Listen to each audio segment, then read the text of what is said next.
চাঁপাইনবাবগঞ্জের গোমস্তাপুর উপজেলার বাঙ্গাবাড়ী সীমান্তে বিএসএফের পুশিনের চেষ্টা চলছে। বিজিবির তাৎক্ষণিক পদক্ষেপে তা ব্যর্থ হয়েছে।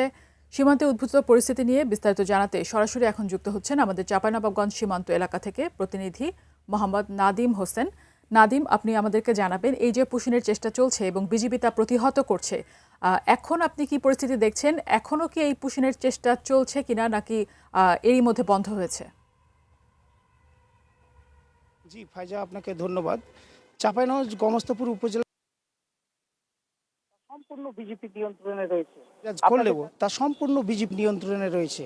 আপনাকে জানিয়ে রাখি, গত 4 জুন গভীর রাতে বাঙ্গাবাড়ী সীমান্তের 203/6 আরপিরা সংলগ্ন এলাকায় বিএসএফের 12 ব্যাটালিয়নের জওয়ানরা হঠাৎ ফ্লাড লাইট নিভিয়ে দেয়। এরপর কাঁটাতারের গেট খুলে 12 জন পুরুষ, 10 জন নারী ও 6 জন শিশু সহ মোট 28 জন মানুষকে জোরপূর্বক বাংলাদেশ ভূখণ্ডে ঠেলে দেওয়ার চেষ্টা চালায় বিএসএফ। তবে সীমান্তে নিয়োজিত বিজেপির টহল দল তাৎক্ষণিক প্রতিরোধ গড়ে তোলায় তাদের এই পুশিন চেষ্টা ব্যর্থ হয়। সকালে আলো ফোটার পর বিএসএফ ওই মানুষগুলোর উপর লাঠিচার্জ সীমান্তে চরম উত্তেজনা সৃষ্টি হয়। পরিস্থিতি নিয়ন্ত্রণে আনতে পরবর্তীতে বিজিবি ও বিএসএফের ব্যাটালিয়ন কমান্ডার পর্যায়ে 2 দফা পতাকা বৈঠক অনুষ্ঠিত হয়।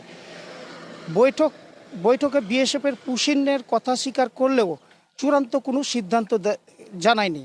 তবে আজ শনিবার সকালে নওগাঁ ব্যাটালিয়ন 16 বিজিপির অধিনায়ক লেফটেন্যান্ট কর্নেল মোহাম্মদ আরিফুল ইসলাম মাসুম এক প্রেস বিজ্ঞপ্তিতে জানিয়েছে, উক্ত ব্যক্তিবর্গ ভারতের অভ্যন্তরের শূন্য লাইন হতে অবস্থান করছিল।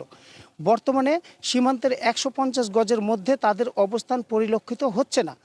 বিজিপির ধারণা, রাতের কোনো এক সময় এদিকে উদ্ভূত পরিস্থিতি পরিদর্শন করতে এসেছিলেন বিজেপির Rajshahi sector commander colonel Syed Kamal Hossain.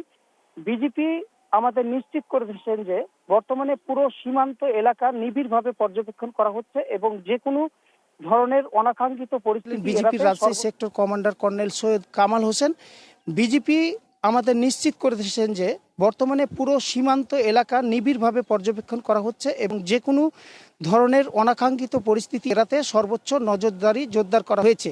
Chapainawabganj সীমান্ত এলাকা থেকে এই ছিল আমার কাছে সর্বশেষ।